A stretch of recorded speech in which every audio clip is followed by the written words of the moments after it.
Safi, the cats are fighting. Safi! I'm so sorry, guys. I have these two beautiful cats, and one bullies the other one all the time. So, terrible. But, yeah. So, back again. I can't even believe I'm going live, to be honest. I'm gonna time this. I like doing 30-minute lives. It's just perfect for me. I think it's really nice for viewing, and you don't have to commit a lot of time to it. I spend a lot of time on YouTube. I love YouTube. I used to notice other people were YouTube junkies, and now I'm one. So, I'm just gonna talk about some other stuff today. I don't want to be, come off mean all the time. Actually, I enjoy being nice. Who doesn't? Who doesn't enjoy, just, being chill? I don't enjoy, coming off aggressively, but you have to do that sometimes because people take niceness for weakness. So I kind of want to talk about, okay, so today I guess I'm kind of addressing people who have gone through what I've gone through or are going through what I've been going through. So specifically, I was thinking about people who I told, as I was going through stuff, I told them to be on the lookout. I told specific people around me this is going on. And I told them what to look for. 100% of those people are now involved in what I escaped from. And I really thought by telling them everything that I was experiencing and just things to look out for, that they would be able to kind of circumvent the situation that, I was kind of dealing with. That wasn't the case. 10 out of 10 people went down. So I specific people I can think of, my service people,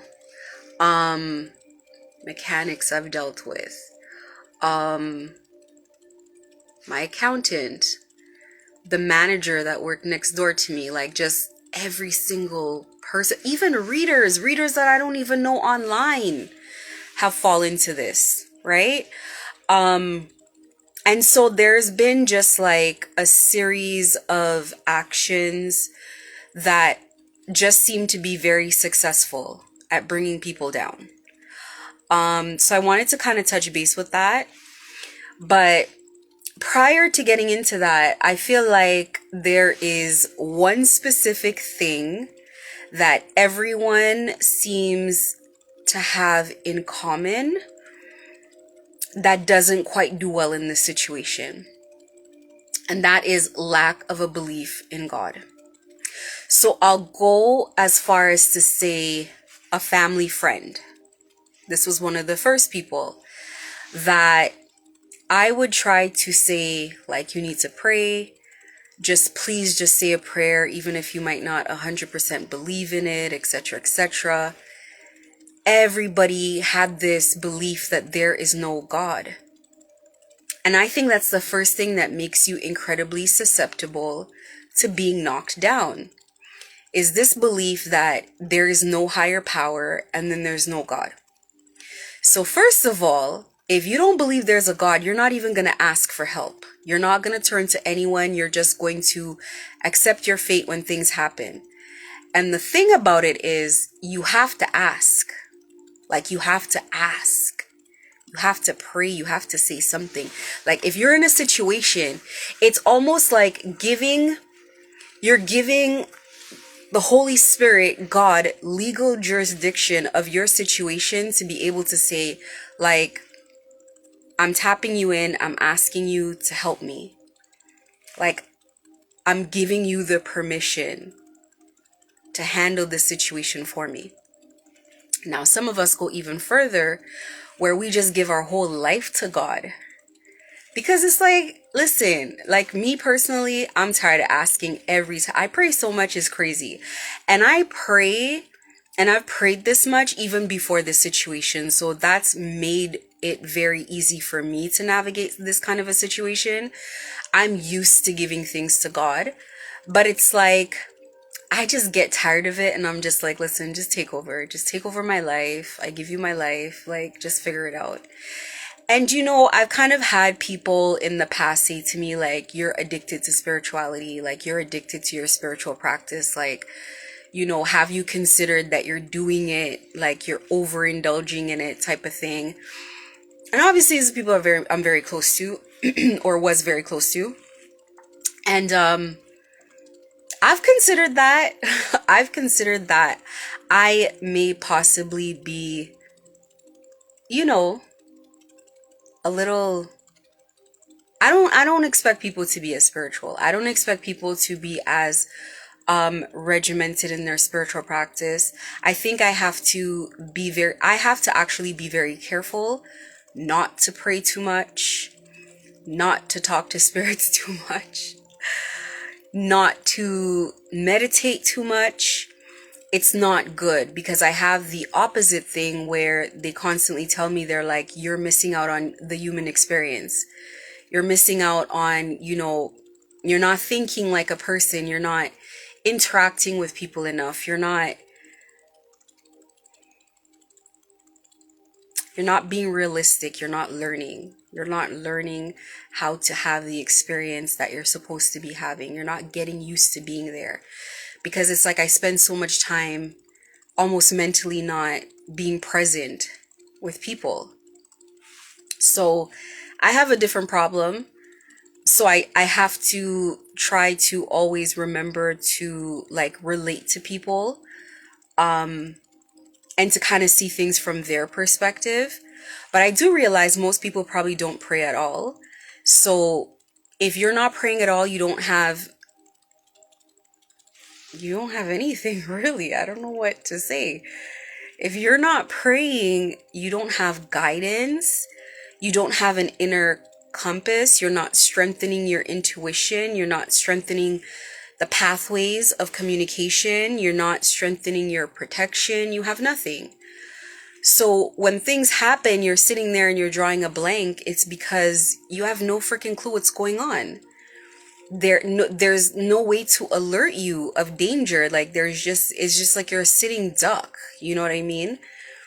And I mean, having a lot of spiritual connection is almost the same as having a really, really good, loving relationship, in that it will make you it makes you more peaceful, more calm, more relaxed, more easygoing.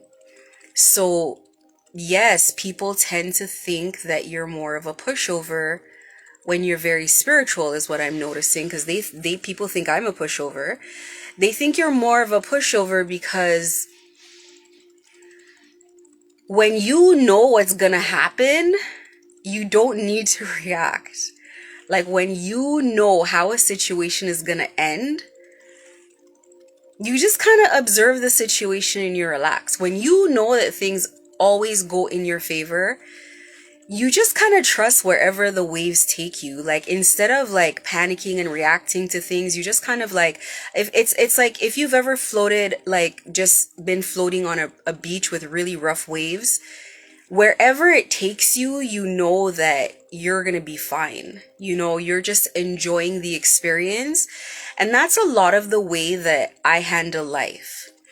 Even when things get extremely like crazy, I'm literally just kind of laying back and I'm like, well, you guys know what you're doing. So just let me know what you want me to do. Just let me know what my part is. And they usually tell me, okay, well, go do this today and go do that. And I just do it kind of blindly. And then, I just leave everything in God's hands. Like, and I just consider it kind of like picking up a phone and calling home. That's how I look at it. Picking up a phone and calling home and just saying, these people are playing with me right now. Like, they are playing with me. Please come handle it so I don't have to handle it myself. You know what? God really, they don't like me handling things myself. They really don't. They don't. A lot of times they're like, okay, just leave it with us. Just go about your business. Just forget about it. And it's like sometimes I want to handle it myself. I just like I want that satisfaction, but it is what it is. That is a relationship though that has been cultivated over a very long time. To be honest, I've kind of always, I guess, spoken to God. I didn't always look at it in the same way, but that's what was always happening. So it's like a very passionate, loving, compassionate relationship. Like when I go online and I see people are like their spirit guides are like hostile and yelling at them, I'm like, that's so crazy. Cause like they know I don't like them getting mad at me. Like I don't like to be spoken to in a certain tone. So it's like they really only have to ask me anything once. They really only have to say it once. I'm very obedient no matter like how crazy the situation. So if I felt like God was like, go do this or go do that, and I just did not have it in me to do, I would do it anyway.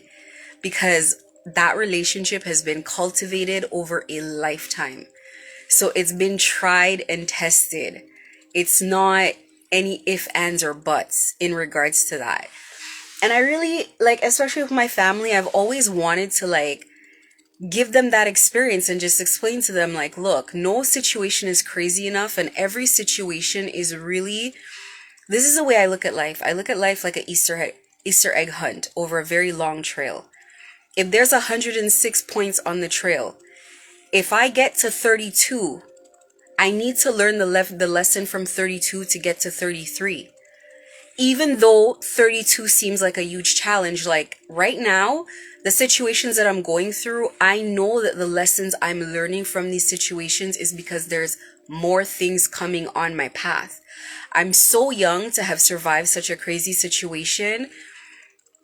And there are so many days I wake up and I'm like, this situation is really not even that serious. Like to me, it's not that serious, even though it's very frightening and might be very frightening to other people. And I know it's frightening because when I tell people this stuff, like the look on their face, they're terrified. They're either terrified or they laugh because it's so ridiculous. But for me, most days, I'm like, I don't see this as like, how do I put it? I don't see this as like the hardest lesson I have to face in life. I think there's going to be way harder things or way more scary things that I'm going to have to go through. I really do. And I see this almost like just like a boot camp. That's what I see it. And the most that I can do is just ask God, like, please don't bring the other wave too quickly. Give me like 5 years. Let me relax. Let me enjoy. And then bring the other, because it's going to come. It's going to come. My trials, this is not my first spiritual battle. This is not the first time people have sent heavy spell work at me. That's kind of knocked me off of like whatever my focus is, and I have to focus on it. It's not the first time I've had to learn how to defend myself. But whatever has come from it, like I thank God for it, because it's just made me tougher. And every time I go through one of these, I come out with more skills, more gifts. I don't know, and just closer to God, to be honest with you, a stronger faith. So I feel like I've kind of been through the test that I had to learn before. So a lot of maneuvering this situation was like muscle memory. So, for example, in this situation, so I kind of wrote down a list of things that I want to talk about. It's looking like it's going to go over 30 minutes, but hopefully not too long. I wrote out a list of things that I want to kind of go through in regards to what's happened here. So, first of all, I always tell people, if you're going through a crazy situation, that is really not the time to be questioning God. That's not the time to be questioning God's existence, all right? You're not here to have a perfect life. Ups and downs will occur. The last thing you're supposed to be doing is talking about, like, is God real? You're supposed to hold on to your faith. You're supposed to strengthen your faith in that time. And you're supposed to keep being strong. Like, I cannot overstate that. If you're drowning It's not the time to start thinking about like, how comes there's no rope? How comes there's no life raft? Where's the lifeguard? No one's ever coming to save me. Oh my God. And like laying back and thinking you're going to drown. Like that's a time for you to be doubling up on prayer, doubling up on like being thankful for what you do have, staying positive, staying in high spirits. Secondly, not skipping work, not skipping self-care, not skipping, let me plug my phone in, your personal hygiene. Like you have to think, if someone's trying to knock you off of whatever you have, that's what they want.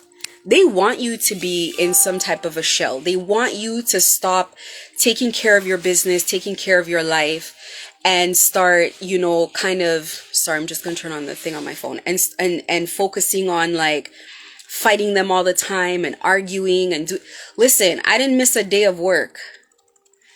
I was gang stalked for 2 years. I did, and 1 year actively. I don't miss a day of work. I don't care. If I take a day off of work, it's extremely intentional, and it's hard. It's hard for me to take a day off of work. I have to really push myself every time my hand goes to start working. I have to be like, no, and I have to stop myself. Don't miss work. Don't miss self-care. Now, granted, there are times where things are busy and, you know, like I was trying to make my money and stuff. So I'm not coordinating an outfit. I'm taking a shower. I'm putting clothes on. I'm going to work. I'm working and I'm coming home. You know, if you hustle really hard, and that's not the first time in life I've done that. If you're hustling really hard, you have enough time to shower, go to work, make your money, come home, stack your money, make your plans, get your stuff in order, and that's all that's important to you. And as a woman, people are thinking like, oh, what is she going through? A level up. Actually, a level up. That's what it looks like. It doesn't look glamorous. So use your head. You're not here to appease your ego, and you're not here to appease other people, but don't let go of your life. This is how people have succeeded against so many people, that everybody that I've noticed they've successfully gang stalked is because those people have allowed their life to go to hell while focusing too much on this crap. The only reason you want to focus on this is to plug the holes. Okay, so they have this way to irritate you. How do you amend that? How do you make that not affect you? Oh, they access you in this way. How do you block that access? Oh, they can come around because you work at this job. Then maybe you need to leave that job. And how do you get another job? And strategize and put yourself in an insulated situation where you can continue to do what's best for you, continue to make your money without being affected by this. Rule number 1 to 100. Don't let no one come between you and your money. Don't let anyone come between you and your success. Don't let anyone come between you and what makes you happy. Hold fast to what is important to you. Do not let anyone disrupt your life or destroy your life. Ultimately, you have control over your own destiny. So that's one. That's a major one. That's the second one. Number 1 is don't let anything get between you and God. And if you don't know God and you don't have a relationship with God, well, now's a good time to start. Because God might use this experience to heal you and to heal a lot of things in you that's been a barrier between having a very tight relationship. So figure that out, and figure that out quickly. Number 3, I guess I'll say, I should probably itemize this. Just accept that this is the cycle that you're in. Listen, cut the crap. No, oh my God, why me? Haven't I been a good person? Yes, you've been a great person. You've been wonderful. You've been chosen for this job. You don't know what it is. You don't know what it's about, but you're going to learn. You're going to learn as you get there. That's life. That's what you came here for. You didn't just come here to buy crap, pack it up in a house, collect all of these things, have animosity, gossip, and be an idiot. You came here to experience things, to go on a ride. As many times as you can end up on the fool's journey means that is a new beginning. That is a rebirth. It's a regeneration. It's an upgrade. It's a new experience being built on the back and on the lessons of old experiences. It's like building a better business on an old platform where you already have tried and tested like procedures in place and staff and like just things in place. Like the business is built, but like now you're doing a whole new better business. It's like, think of it like that. As many times as you get to go on a fool's journey, the better. The deconstruction of your old life is as painful as you allow it to be. As God is breaking things down, it is because better things are being built, and how wonderful it is to experience that. So you can't think of it as, why is this happening to me? It's a new cycle. A new cycle starts after the demolition of the old life, of the old self. That's the death cycle, and then you enter into the rebirth. So just accept that it's happening. Acceptance is the first thing, and just start enjoying it. Like for me, for example, I'll be real with you. I'll be real honest with you. Very few people who I've been isolated from in this cycle do I actually care that I've been isolated from. Most of them, I'm like, I could care less. I kind of didn't like you anyway. It is what it is. I tolerated you, but did I enjoy you? No, not really. It was baggage. It was just baggage. It's like when I learned to travel light. Like I would travel and have like a suitcase full of a million options. And then when I learned how to travel with only carry-on, so I would wear the same sandals or one or two sandals every day. I would just swap between one or two like hats. I would bring light things that I could pack, like caftans and little things like that. It was like I had a much better trip. I did way less thinking. My outfits were pre-planned. Everything was simple. Now I'm doing that with life. Sorry, I'm traveling light. I don't really care about having too many friends, having too many hangers on. I appreciate having like just my family, to be honest, my immediate family at that. It's more predictable for me. It's safer for me. And I could put people in their place. I don't have to worry about loose ends. So I would say that's number 3. Now, the other things that I'm going to list, I don't know how long I'm going to stay on each one. There are a million tactics that these people use to destroy your life. And I was watching this thing about gang stalking where this guy said gang stalking is essentially people using a bunch of petty actions against you to push you to self-sabotage or to work against yourself. And I think that was the most brilliant, logical explanation that I've ever heard. I think that's exactly what it is. They do a bunch of irritating, petty things to you, and then you essentially start reacting to all the nonsense because it's like slowly conditioning you to self-sabotage, right? One of the first things I did after I accepted this was happening is I stopped complaining. I stopped going to the police. I stopped telling friends and family. Like I stopped telling people, like, this is my life. No one's coming to save me. I'm adapting to this situation as quickly as possible. It is what it is. It is what it is. As much as it's an injustice, you're not the first nor the last. Like there's people in worse situations. There are children and families being bombed in countries right now. Like there's somebody out there physically being like, you know, you're being gang stalked and someone's being gang raped. You kind of have to look at it in that perspective of like, you can't control what's going on. So you just have to live with it. You have to adapt to it as much as you can. Okay. First things first, they're going to come at you with love bombing. They're going to stroke your ego. No one's going to argue with you. You're going to be popular all of a sudden. Everybody's going to be nice. Everybody's going to be supportive. Blah, blah, blah, blah, blah. Everybody's going to be your best friend.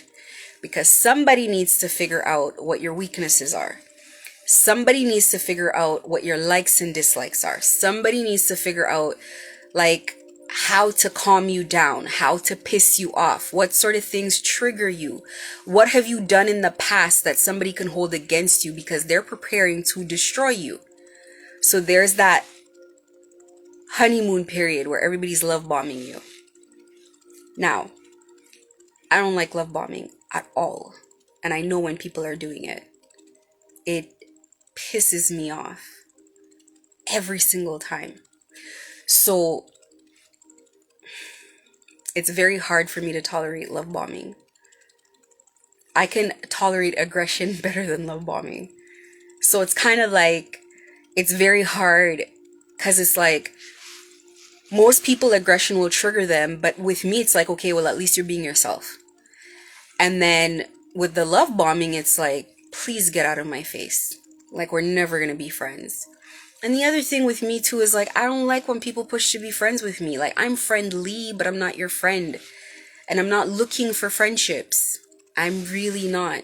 So, that kind of works against most people because most people want to be friends. They like those interactions, right? Like, it just depends on who you are and why you are how you are, right? I personally, please, distance, distance, distance. But yeah, the love bombing is going to be there. Fear tactics. They're fear tactics. And it's not real. It's illusions. Okay. So one of the first fear tactics, well, they're going to use a lot of fear tactics. They're going to make you feel like they're going to come up in your house and like, kill you. They're going to kidnap your kids. They're going to do this. They're going to do that. It has you living in constant fear. It makes you more agreeable. It makes you more easier to control because they're gonna do things like tap all your devices. Like today I'm doing a bit of work and it's like the screen on my computer is gonna change by itself, or there's gonna be changes on my screen. I used to be on Twitter and it would be scrolling by itself, like things like it's like, for me now, it's not even exhausting anymore. It's just whatever. I just like work through it. It's almost like there being a ghost in your house and you're used to the ghost now because you've seen everything that the ghost can do. It might push something off your counter. It might, open a door, but it's not going to choke you in the night. It's not going to do that. And you don't want to move, or you can't move. So what you gonna do? You're gonna live with your ghost. The hell? People are gonna come over and they'll be like, did you not just see that knock off the counter? And you'll be like, yeah, it's a ghost. Like, not for nothing, I swear to God, like I would have a friend over at my house and they'd be like, yo, why are people calling your phone like back to back? And I'd be like, oh, that's my stalker. And they'd be like, what?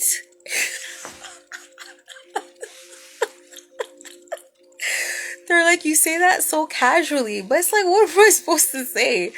That is actually my stalker. So it's like, yeah, I get like 100 calls a day from the same number. The phone's just on do not disturb. Like, what are you gonna do? Like, what are you gonna do? You're gonna turn your phone off? How many days can you do it? They're doing it every day. It's like stuff like that. Like, you just need to get used to things as quickly as possible and move past it. And I remember I would talk to people. There was, I don't want to laugh. There was this guy in my neighborhood, right? And the first time I talked to him, like I could tell this guy was like, he was already like falling a little bit. Like, I could tell when people love bomb me and when they actually like me. And then I said to this guy, I was like, I have a stalker.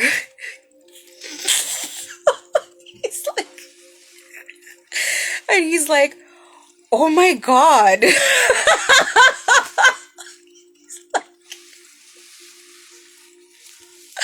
He's like, you're not just supposed to have a stalker. I'm like, well, what am I supposed to do about that?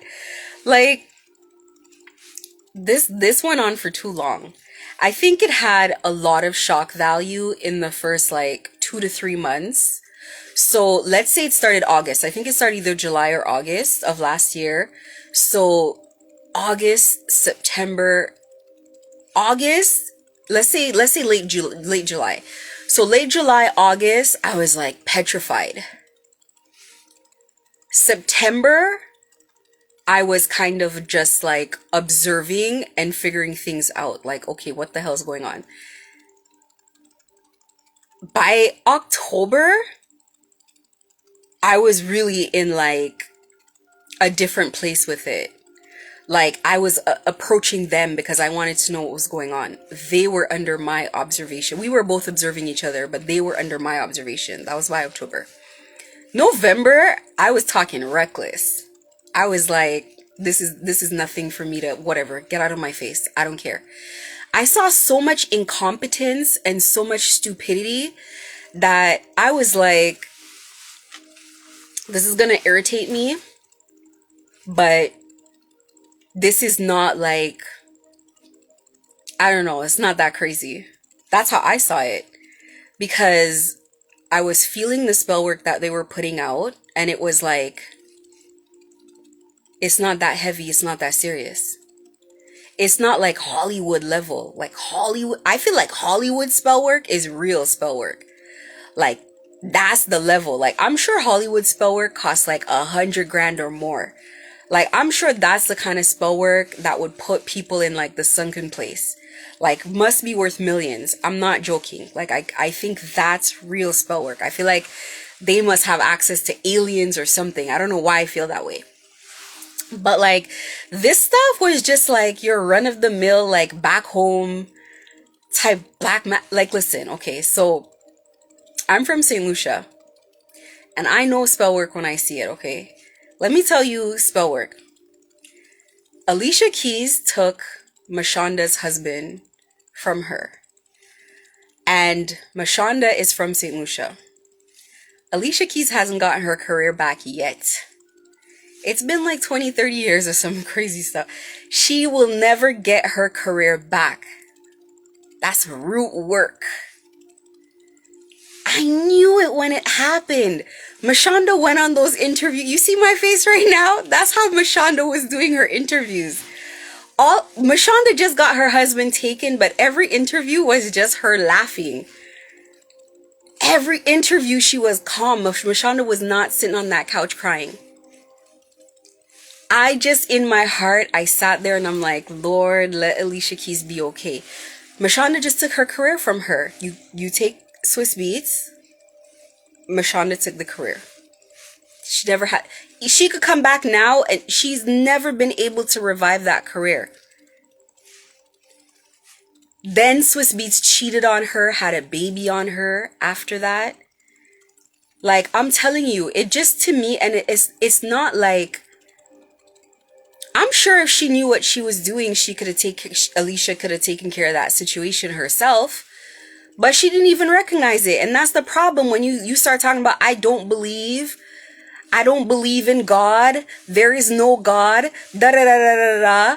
You can't even begin to solve your problem because it's like, you have an infection and you don't believe in antibiotics. What?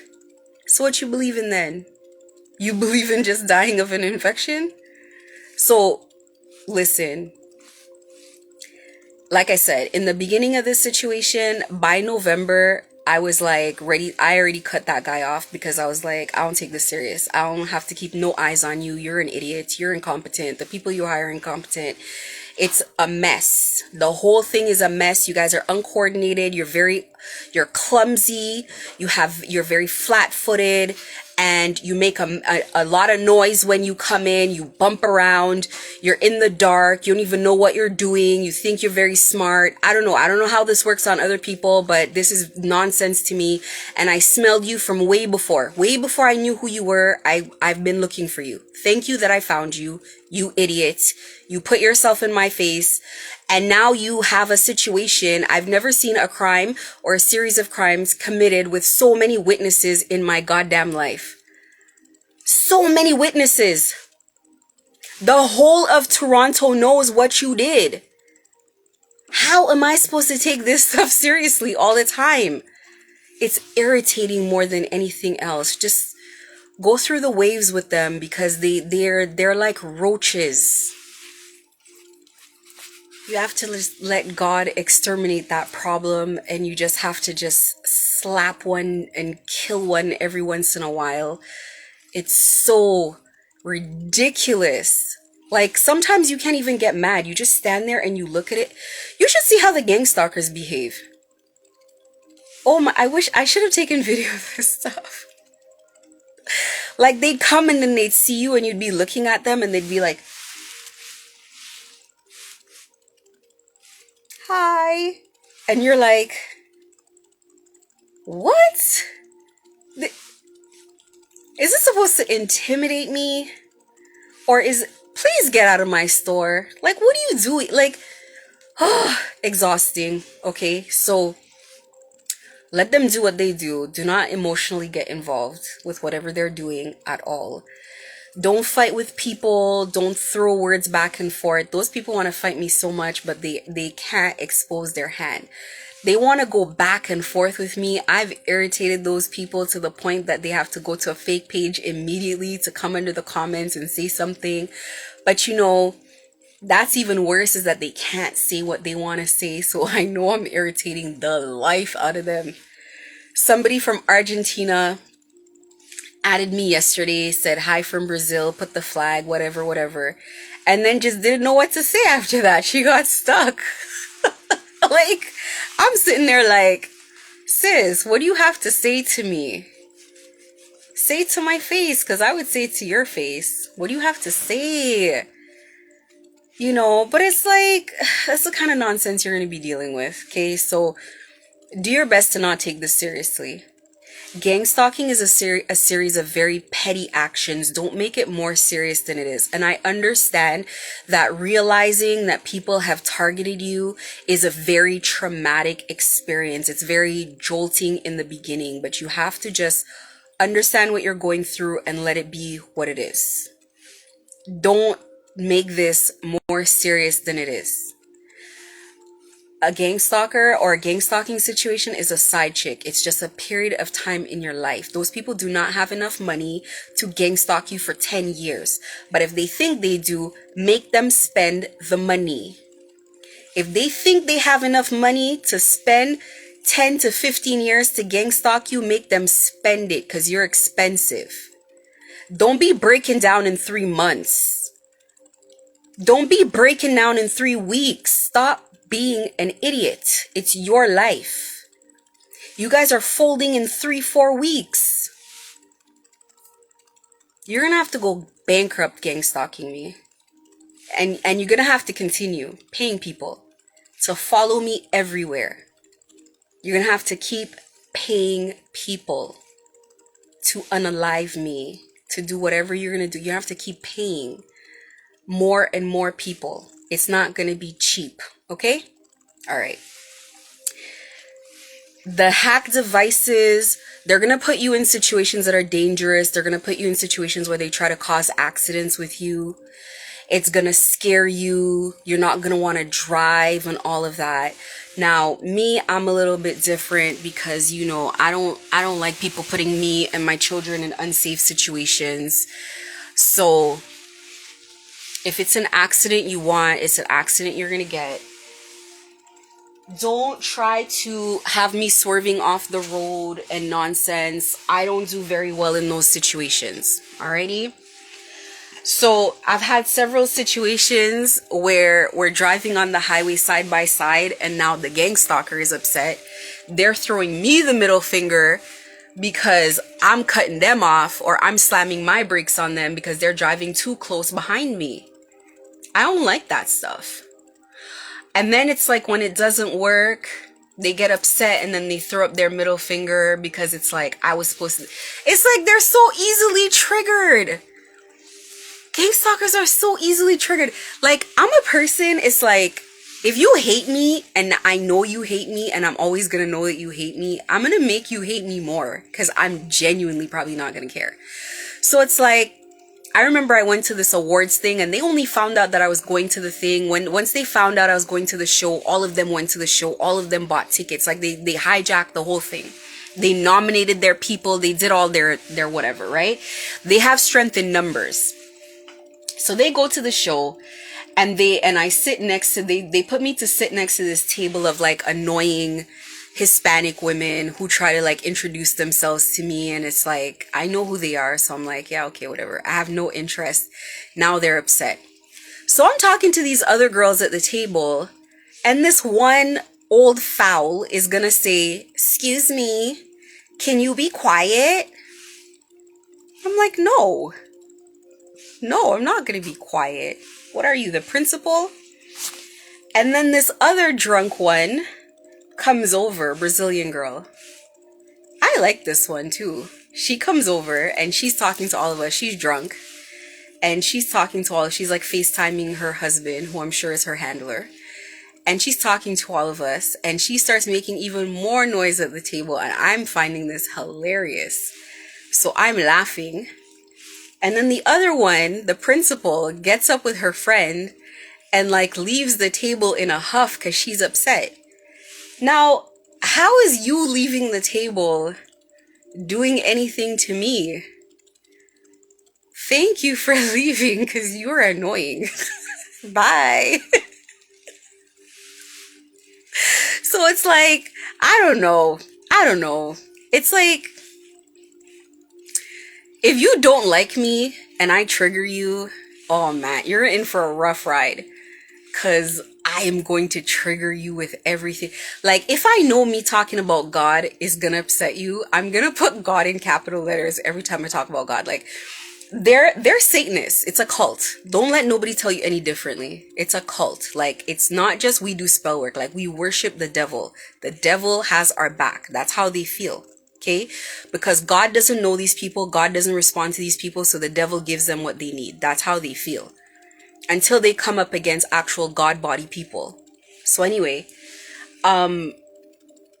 these people, I get addicted to putting this smoke around me. I don't know why. I just love it. These people, these Satanist people, they used to, when they're on my phone and everything I talk about is God this and God that and God this and God that. It's like I used to see it used to irritate this guy every time I used to talk about God more. Like everything was God. Or another thing I used to irritate them was because I'm a Virgo sun. Is every time I said something about Virgo, it used to trigger him. Yo, I don't care what it was. It could be like soup, carrot soup. A video of carrot soup and be like, oh, Virgos know how to make carrot soup. This guy used to be pissed. Shut up. He's a Capricorn. I drag Capricorns every second I can. Every second. Everything bad is a Capricorn. Everything bad is a Gemini. Everything bad. And it's like, I don't even really feel that way. But it's like, sometimes I just like to be irritating because why not? Why not? Why not be irritating? Like, I just feel like, yeah, I take it for a game. Yeah, I don't take it seriously, to be quite honest with you. I don't.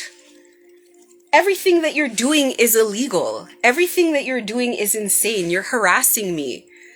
Why would I? It's like, you know what? Let me tell you something. It's like,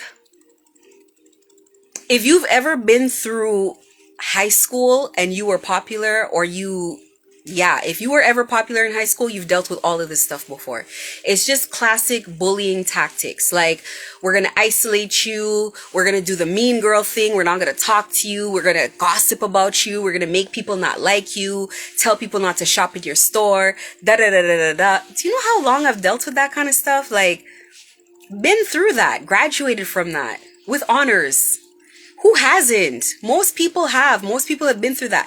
They tried to send customers to make up issues so they could try to like physically fight me, because it was like, I'm making them lose money by not folding, right?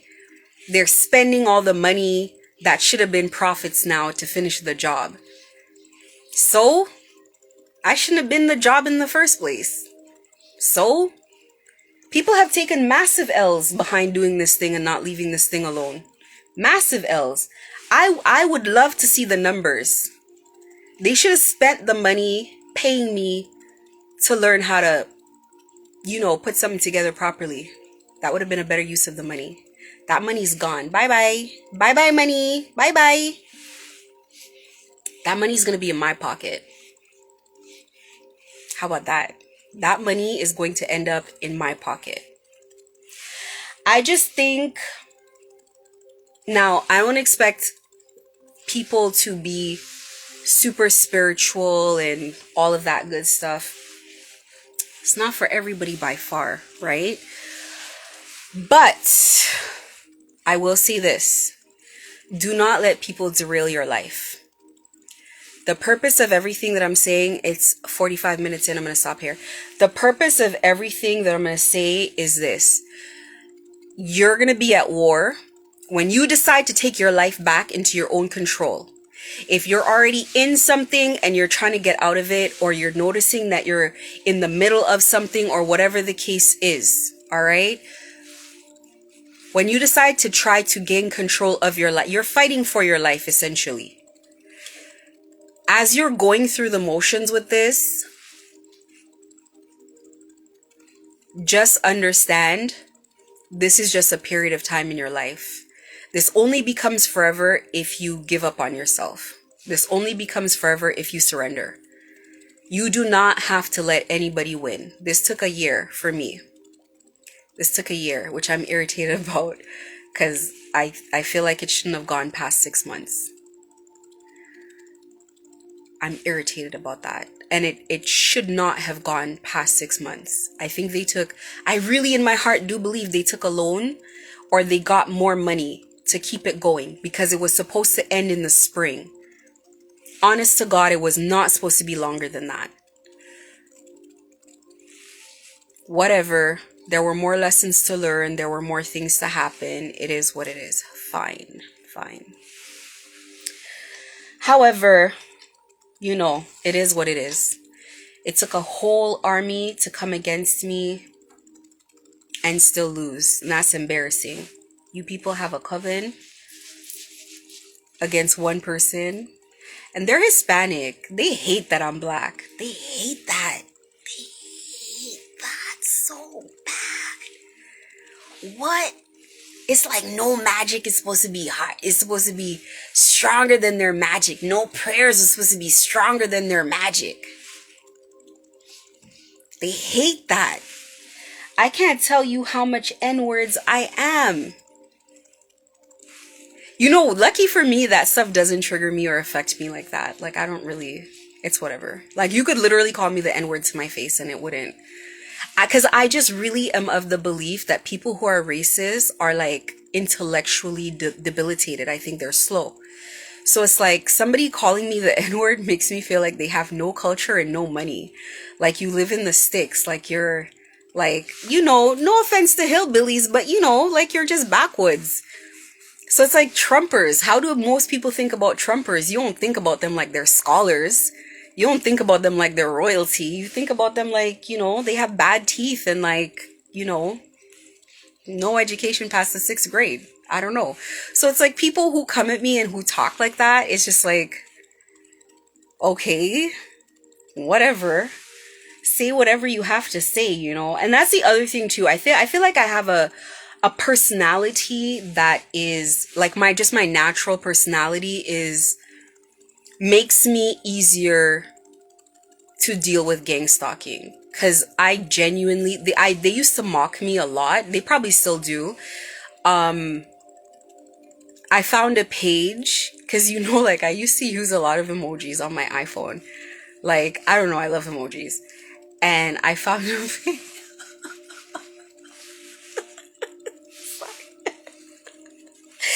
I found a page with my name and it had all these emojis in the caption. It was like, I don't care what anybody says about me. It's like, but I kind of don't. Like, why? I don't know. Like, how do people care what people have to say about them? I find that very like, you have to respect the person that's talking first. You have to really respect the person talking about you first. And then when somebody says something about me that's not true, I instantly like lose respect. Like my respect just drains out of my body like a toilet. And then I just instantly don't care anymore. So it's like, if somebody talks about my looks or somebody talks about like my education or like how much money I have or like all of these things, listen, A man is gonna love me even if I'm fat. You got, like, it's been proven. A man's gonna love me no matter what I look like. My children are gonna adore me and look up to me no matter what anybody says. If somebody else says I'm a bad mother, but the results is that I have amazing children who are loyal to the bone, then okay, like, how does it affect me? What difference does it make? And I just find that people expend energy uselessly, just uselessly on nonsense. It doesn't make a difference. If somebody says they have more money than you, like, what are we going to be in a competition of who has the most money in the world? People have more money than other people. You're having a human experience. It's okay. You don't have to be perfect. Everything doesn't have to be great. I have flaws. People talk about me. People say things about me all the time. You think I don't know what my flaws are? That is not why everybody loves me. Everybody's going to love me regardless. Everybody is, whatever I'm going through, it's for a season. My business might be slow, it's for a season. And I'm enjoying the season. I'm relaxing. I have a cup of tea before bed. Like, I'm relaxing because I know when it gets fast, it's going to get fast. I've been here before. These are cycles. I've done this cycle a million times before. So it's like, I'll say this. If you're a girl right now and you don't have the body that you want, you can have that. If that's what's going to make you feel better, but it's probably not. So you should just address the root cause. And the root cause is probably that you care a little bit too much what people think. If a man meets you, or a friend group meets you, or people meet you, they're going to love you based on how exhausting you are as a person. That's it. Are you a draining person, or do you charge people up? People love to be around people who make them feel amazing, who don't demand a lot. The person who is attacking me out of jealousy right now, because it is just jealousy, is a very fucking exhausting person. He's unlikable. And half of it is like, Capricorn people are unlikable. I'm not just saying that. They're unlikable. Who cares how they feel about it? They're unlikable, most of them. When they're unhealed and unevolved, yeah, they're draining. They always want something. They're greedy, etc., etc., etc. It's like, if you're unlikable, people are not going to like you. If you were having a good life experience where people actually liked you and had good things to say and just genuinely enjoyed your company, you would not feel that way to come at people. People are not going to, like, worrying about, like, what I look like and every stretch mark and if I have a bit of a tummy and, like, all of this stuff. I'm not going to compete with Hispanic women for who has the lighter skin and the straighter nose and the flatter surgery stomach and, like, the botched behind. Like, I'm not competing with you. What's mine is going to be mine, and it's going to take a lot of spell work and a lot more gang stalking and a lot more money to take any man from me. What's mine is mine. Period. Men don't have no sense. Men will go to war behind a woman. Do you know who Helen of Troy is? Okay? Google what she actually looked like. She was not the most beautiful woman like they portrayed. It really was not about that. So, at the end of the day, choose empowerment in whatever your obstacles in life are. Choose to be a good representation of whatever God you serve, because right now y'all have Satan out here looking crazy. If I was Satan, I wouldn't protect you either, because you guys flip-flop. How you guys praying to God? How you guys going to God, praying to God about me? How you guys praying to God to save you? God is the same one that wants you in the position you're in right now. Y'all have whoever is doing this to you looking crazy. Okay? Because no matter what happened to me, I would never be praying to the devil to help me for a damn thing. I would just accept my fate and die. I would never switch sides. So I can see the devil knows what type of people you guys are. You guys don't deserve anything, to be honest with you. So it is what it is. Don't let me get sidetracked. But yes, I have changed significantly through this process, in that I do not care what anybody has to say about my spiritual beliefs. It would be such a betrayal to God for me to care. I don't. I stand on everything that I stand on. You know, the fact that I've worked so hard to not let things affect me in the way that people have wanted me to be affected does not mean that what they did was not illegal and what they did was not traumatic. Very much was. And they're going to be taken to task for that. And if the police and the judicial system doesn't want to do anything about it, then I will spiritually do something about it myself. And that's the conclusion I came to actually from day one. From day one. It is what it is. And that guy was getting knocked back from day one, but I'm going to make that another video. Because I think that, you know, that's one of the reasons why it's easy to think that God's not working, because you don't know what karma people are getting. You don't need to know what karma they're getting. You just have to be confident that they are getting karma for playing with you. They don't want you to know that they're getting karma. They don't want you to know that they're suffering. You think he wants me to know that he's living off of payday loans and bailiffs are banging on the door louder than the police? And every time he picks up the phone or opens a piece of mail, it's a catastrophe? Why would he? Why would he? He doesn't want me to know that. I have peace. And when you walk with God, and when you truly believe in God, and when your faith is extremely strong, you don't need to know what karma people are getting to know that people are getting karma. I mean, it sure does help to know, though. I mean, I thank God for that. That was one of the things I asked for. I'm like, I want to see it all, like HD. Like, I'm not joking. Sometimes when I see things, I literally have to cup my face. Like, what? So, and don't tell me nothing about, I don't want anyone commenting on my YouTube telling me about, oh, you shouldn't laugh and God's not going to like. Listen, y'all don't know what God is like. You don't know what God is like. What are you talking about? You don't think my ancestors are out here laughing at this stuff? You don't know what God is like. So don't tell me about God. I know God personally. And yes, it's hilarious. It's funny. It's funny. God wouldn't like this and God wouldn't like that. You don't know what you're talking about. Anyway, I'm going to conclude it here. I should have like 10 minutes ago. I hope these videos reach the people that they're reaching. My videos are a lot different. My videos are a lot different just because I don't like always approaching this topic in a melancholy sort of fashion, in a woe is me, in a crying way. Being a victim does not, the victim panties don't fit me. I don't like the victim underwear, okay? I let my oppressors wear the victim panties. They look better in panties than I do.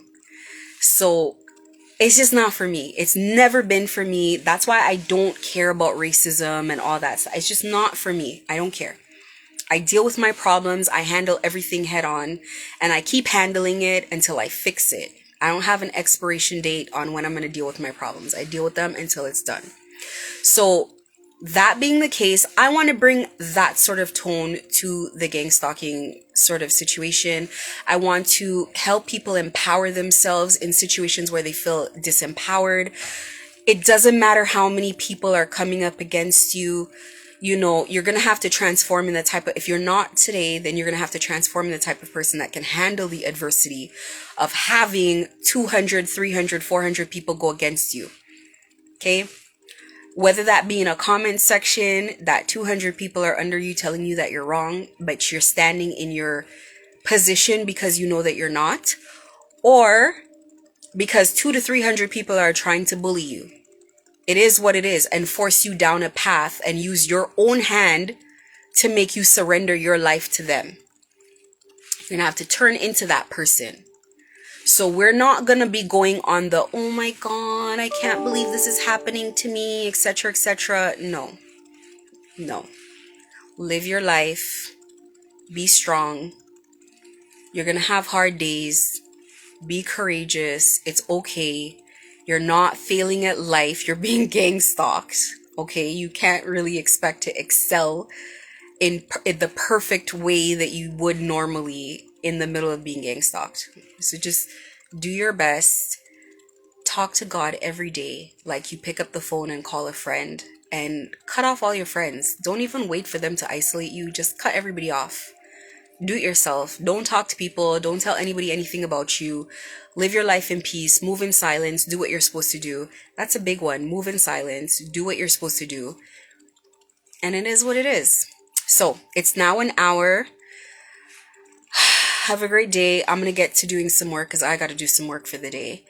And happy holidays. I hope nobody's being gang stalked for the holidays. That would be awful. But if you are, just remember everything that I've said. Have a great day.